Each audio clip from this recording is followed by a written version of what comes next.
their geothermal Roland, who's geothermal expert here. Roland So Horn. Yeah, we're yeah, working with those guys. Yeah, I would say if you can ping those guys and get their input, that is definitely a plus. So I would yeah. definitely. I guess one question I have when we're making the business plan is, so there are, say, emergent technologies like subsurface mapping, which is mentioned in the paper, the geothermal paper you sent, but um, say there's some technology that haven't been developed yet. To what extent could we include that? Say, hey, we expect if further research being done on such and such censoring, then uh, the plan will go through, or are we limited to whatever is existing right now? No. I mean, it's meant to be looking forward. It's meant to be helping create a roadmap for getting Mhm. these the whole vision implemented. Mhm. So if I see. if what you guys are pitching is one step along the journey, but it's going to take multiple technologies, it's expected that all these things are hard to do. It's going to take multiple technologies. So if Okay. you say Yeah. we want to target this piece, but we expect that other companies or other researchers also in Mhm. tandem develop these other pieces, that's how we're looking at it as well. We're trying to build an ecosystem of adjacent technologies that all together will help us deploy these. And a good metaphor for this is the semiconductor industry in Taiwan. It's Mhm. not just one chip factory. There's an entire ecosystem of related technologies that had to be built out. So, and some of those came first and some came second. So if you guys are targeting one piece of the puzzle, that's totally fine. Yeah, we're more or less thinking about like a more holistic, general approach. Mhm.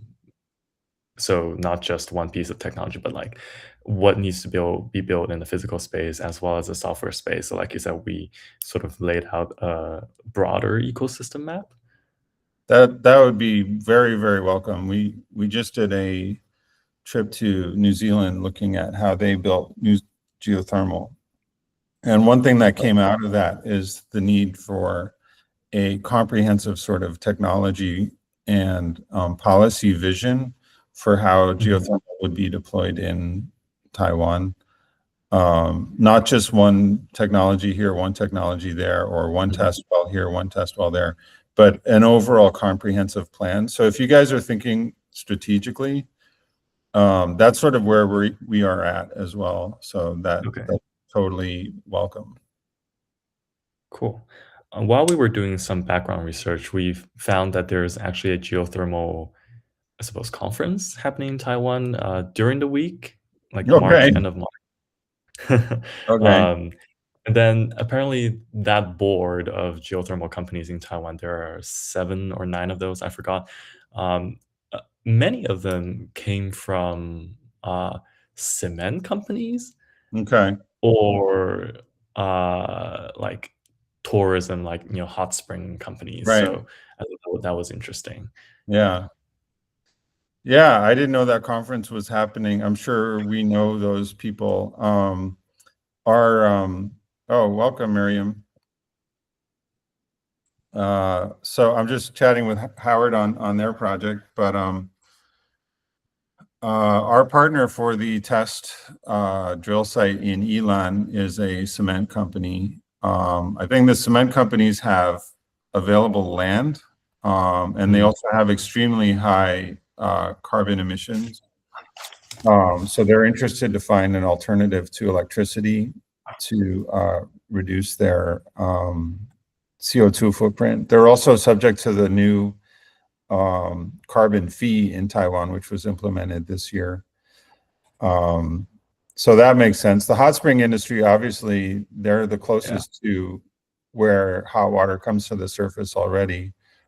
And the original shallow geothermal plant was sort of hot spring adjacent. Actually, for the teams that are coming out, we are going to visit a hot spring park where it's sort of a tourist attraction, and it's it's sort of tied to the hot spring industry, like the what they call, I forget what they call it here in Chinese, but I lived in Japan for a long time. Like they call it the onsen industry. And you can go like boil eggs in the hot Right, water. right.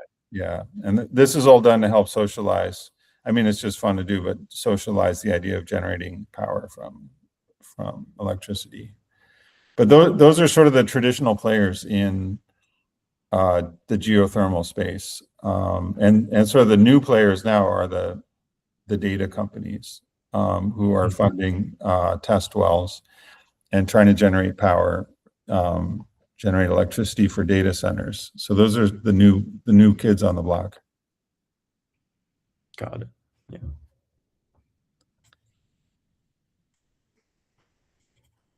Miriam, just sit tight for a bit, and then I'll debrief with Howard for a bit, and then we'll turn to your team. All right, thanks. Cool. What else? Yeah. Go ahead. What else you got on your list? Um, no, I mean, I not you could go ahead with Miram. I just want to have a last comment that I found out that one of my high school alum, who also went to Stanford, he heads one of the large cement companies in Taiwan, and so we're also chatting with him Yeah, next Tuesday to hear his really? yeah. Okay, It's that's called great. a 环球水泥. Okay, Huanqiu Shuini. Okay. Um, yeah, it's funny because I just drove the east coast of Taiwan yesterday from Taipei down to Taitung. And that's where a lot of the cement companies are based, because all the gravel they need comes from the very steep rivers that run straight down from the mountains into the ocean. So at every valley, you'll see a cement factory compound, just massive cement plants. So we saw all the different cement company um, billboards as we were driving down the coast. But that'll be a great contact. You can see how they're looking at it from a energy demand perspective.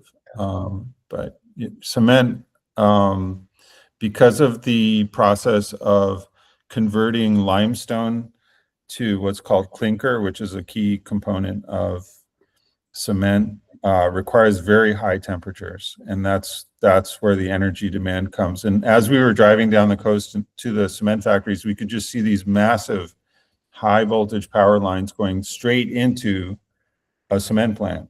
Like Mhm, imagine your average high voltage power line, but it's not going to a city, it's just going to one cement plant. So mhm. if we can displace that with geothermal, and another potential angle for geothermal and cement is maybe direct use. Like don't even convert it to electricity, just have geothermal well matched up with a cement generating area, and instead of converting it to electricity and then pumping the electricity to the plant. Another thing we learned in New Zealand is they do a huge amount of just direct use of geothermal. So they don't even convert it. They just use it directly for industry. Wow, like straight up hot fluid or Hot fluid, and then, maybe they have to do some engineering to make it work for, like in New Zealand, a lot of it had to do with agriculture and forestry. There was mhm. one, there's one dairy in New Zealand where they flash dry milk into powder at extremely high temperature. They like spray Wow, milk through the air into this like geothermal heated super hot air, and then it just like flash dries into like baby formula. Stuff like that. Like maybe there's interesting. yeah, maybe there's an angle for, and another idea. So our test well in Elan is right next to one of Taiwan's largest whiskey distilleries, and Uh-huh. distilling alcohol requires high temperatures. They use a huge amount of energy. So another thought was, is there a direct use case for distilleries and breweries and similar businesses to just use geothermal directly and not have to convert it to electricity first. Right. I guess we can get creative and suggest a few pathways. Yeah, even if you guys are coming up with a bit of a roadmap, just put some bullets, around like direct use as another angle. Because what we were thinking was, getting geothermal plants off the ground, electric plants, is so massive. But if we have a couple more simple direct use cases that we can point to in society and saying, look, your whiskey is now green, green whiskey. Who can argue with that? So, some of these easier to do use cases, or cement as well, may help socialize the idea of geothermal with society. And Taiwan, like everywhere, new technologies are contentious, and if you have a couple success stories, that helps reduce the friction to getting them off the ground. Sounds good. Also, just curious, have you heard of Fabulous Group? So Fabulous Power, also in Taiwan. I haven't. Okay. Do you know they're Chinese? Anyways, 结缘能源开发。I'll ask our team. 你们有听过这个公司的名字吗？ I'll send it in the chat. Okay. So my Yes, Mark, I heard this company. Yeah, it's one of the geothermal power plant company. Yeah. Oh, okay. I think currently they run a few sites, but it's all shallow geothermal potential sites. Okay. All right. So we heard of them. What was your connection to them, Howard? So the cement company's connection, he was CEO of that cement company who knows the lead investor of this Fabulous Group. So yeah, all high school alums. Yeah. Wow. Okay. Wow. The Stanford connection. Oh no, this is your high school connection. Well, the CEO went to Stanford as well, but we're double alums. Wow. Yeah, okay. You went to all the right schools, apparently. Didn't you grow up in Vancouver? Is that what you said? Yeah. The high school was in Vancouver. Wow. Okay. Interesting trajectory for multiple people. Yeah, very interesting. Okay. Cool. No, that's great. I mean, when we set up this competition, we knew that there would be a lot of networking benefits because there's a huge amount of Stanford people out here. There's a lot of Taiwanese Canadians and Taiwanese Americans at Stanford, as well as Taiwanese. So yeah, one of the key goals of this competition was also just to help broaden the network effect of bringing all these people together. So it's great to see you're already connecting to similar people. Oh, thanks, Mark. It's all our team's questions, so okay. We're gonna go back and work on it. All right, you're welcome to sit in and listen in as we go. I think people are going to be joining later as well, but yeah, good luck to you and your team. And the deadline is going to be in a week, February 20th. Yeah, so Pacific time. What's that? Pacific time? I don't think we're that serious about it. Oh, okay. Okay. Yeah, use your own February 20th. But basically, okay. the logic is we're coming out of Chinese New Year at that time, so we will come to work on Monday and review the business plans at that point. So the following Monday. Yeah, so the 23rd, I think, is when we are back at work. So we will be very quickly reviewing the plans and then announcing the winners as soon as possible. Got it.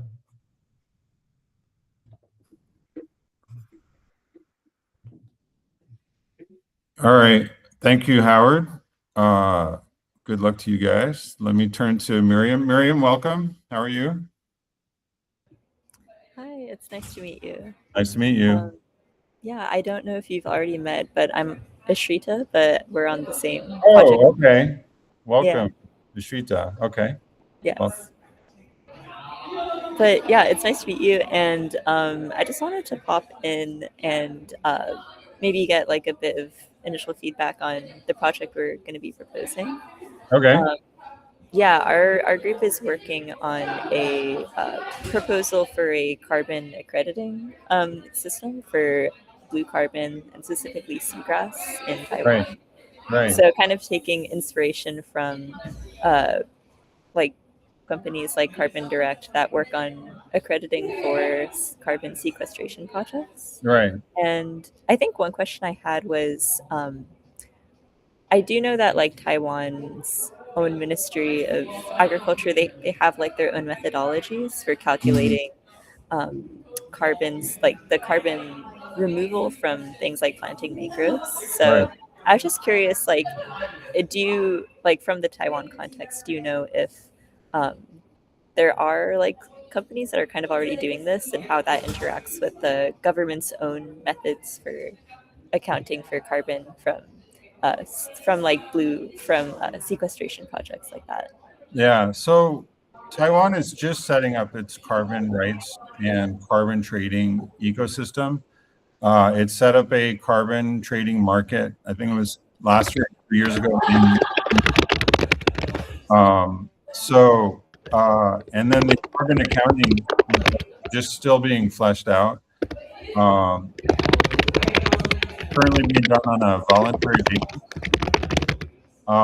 So companies that want to have like a high ESG, they will buy carbon credits from their providers. The idea is that Taiwan will flesh out its own, and I have some information I can send to you about this, its own carbon rights and carbon trading. And then in the future, hopefully it will be interoperable international standards. And a big reason for this is the European regulations for Taiwan is an export-driven economy, and to export to Europe, you need to meet the new regulations for carbon border adjustment mechanism, basically a carbon tax on goods. So the logic for Taiwan in the future would be that exporters to Europe, let's say semiconductor makers, could buy carbon credits from seagrass or seaweed farm and use that to seed them. That's sort of the model that's being fleshed out. It hasn't been fully implemented yet. It's still early. That's the direction they're heading, and I can email you the latest sort of plan around that. Yeah, that'd be really helpful. Thank you. But also, I had emailed you some documents overnight. We have a seaweed farming research initiative. So we have some seaweed farms off the coast of Taiwan that are looking.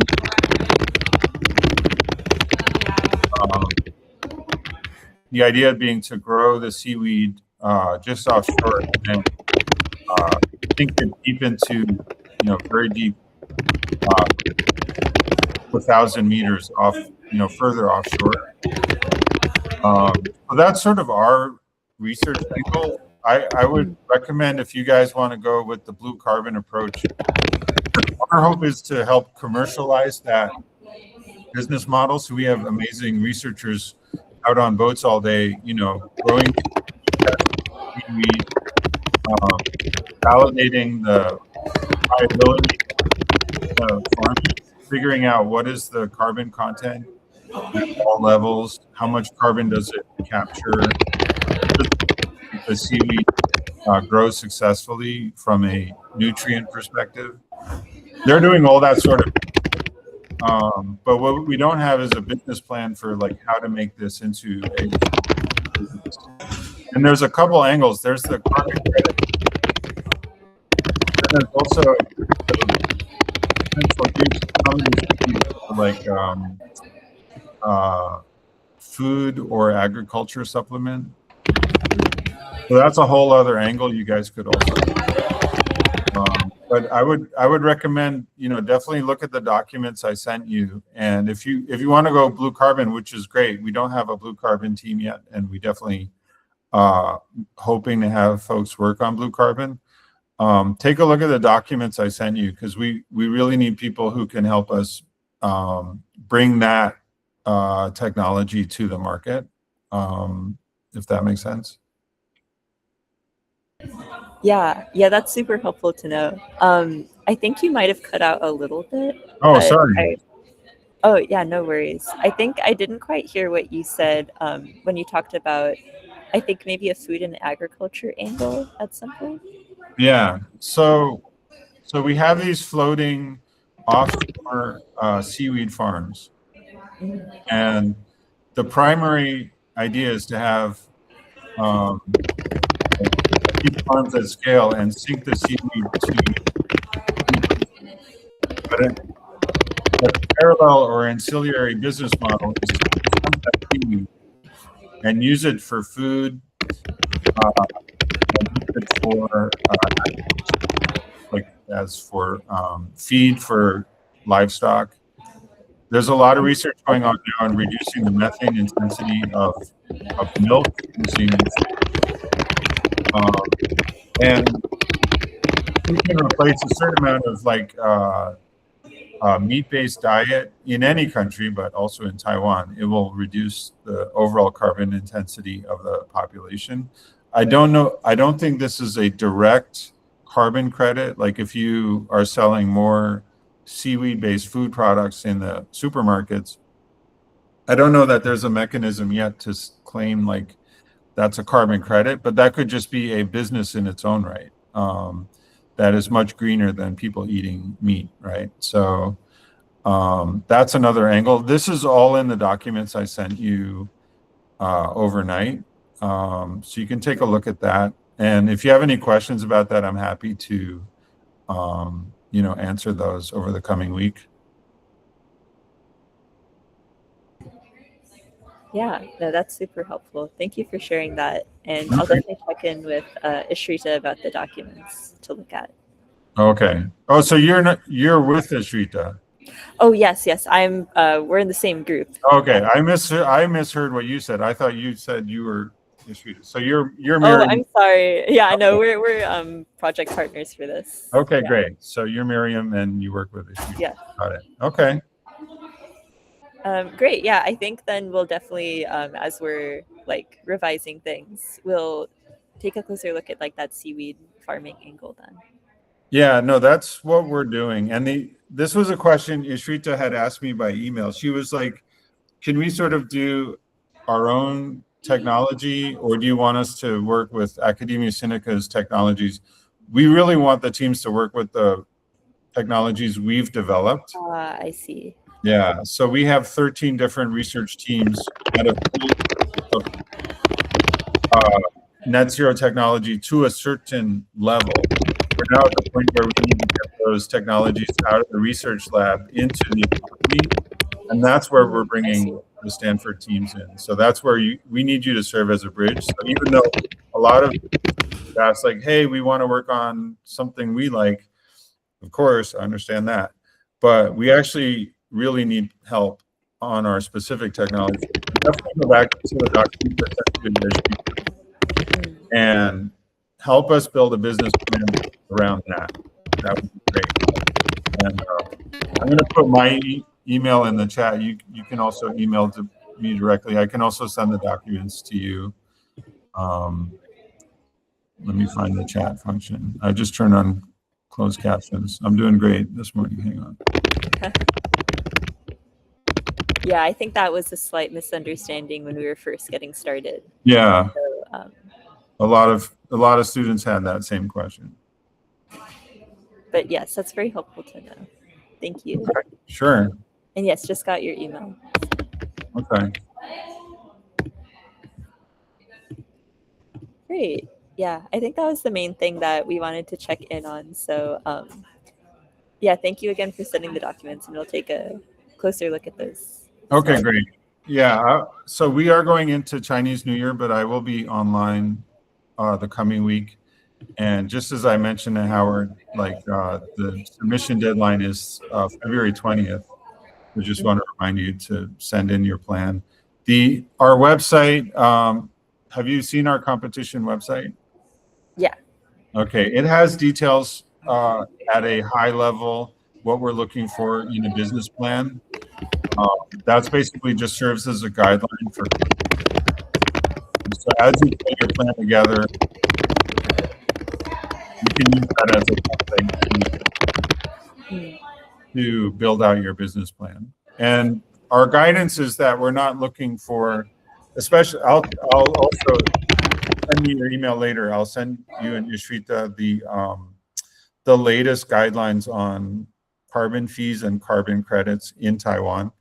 But given that carbon credits are still nascent in Taiwan, we're not looking for a sophisticated financial model so much as a roadmap for commercialization. So don't feel like you need to do fancy financial engineering as much as just help us validate and map out a bridge from the lab to the marketplace. So just don't go nuts on the financial side. Just give us high-level projected financials because the carbon market will drive that. Or if you guys go with like commercializing the seaweed for food or agricultural supplements, the market prices will drive that. But those are hard to predict right now. So do your best guess, but don't feel like you need to create a overly sophisticated financial model. Okay. Yeah. Okay, that sounds great. Thank you so much. No problem. And thank you for joining our competition. Very, very happy to have you. Yeah. We all of us had like some carbon offset or like blue carbon experience. So when we found out about it, it seemed exciting to. Oh wow! What sort of experience do you have with blue carbon? I think so. Ishrita has more experience on like the conservation blue carbon side. I just have like a little bit of background on working on carbon offset policy in California. Okay. So, yeah, that's kind of why we had the mutual interest. I know that there are some similar startups off the west coast of U.S. I think Oregon. There are startups doing seaweed farming for sequestration. Yeah, I have a friend who like worked like her thesis at Stanford was about that topic. So Wow. I think it's Okay. becoming a bigger like seaweed farming is becoming a bigger thing in the carbon sequestration space. Okay, great. Yeah, one of the angles we're also, just for your awareness, as we're watching carefully, is the international laws around this. What the international legal landscape will be for seaweed sequestration, because it's not explicitly defined under current rules. There's a governing policy called the London Protocol, which covers like dumping waste at sea, but it still does not cover explicitly doing stuff like this for the purpose of climate mitigation. So that's sort of a question mark to be aware of. A lot of parties involved seem to be trending towards explicitly carving out an acceptance for this, but it hasn't been accepted explicitly so far. It may never be explicitly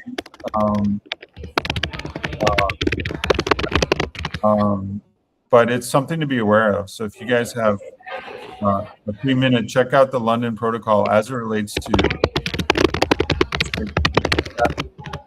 that will affect the international trading of carbon rights related. You could list it as a risk factor for the business model going forward. And what would be interesting to see if you guys have time, see what other businesses in this space have assessed in terms of this business model, or how are they looking at the London Protocol? Got it. Yeah, I think we'll definitely take a look at that then. All right. Great. Well, great to have you. Good luck with fleshing out your business plan. Like I said, I'll be online the coming week, and any questions, just shout. Great. Thank you so much, Mark. Okay, thank you guys. I think that's going to do it for this week. Howard, thanks again for joining. Thank you, everybody. And looking forward to seeing your business plans. Thank you, Mark. Okay, take care.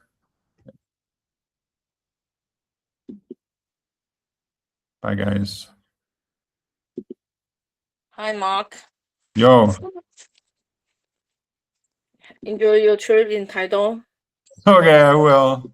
It's really nice. It's very relaxing here. Not as nice as you in the New Zealand winery have a phone call. Oh yeah, no, that was the best one so far. Okay, enjoy. See you.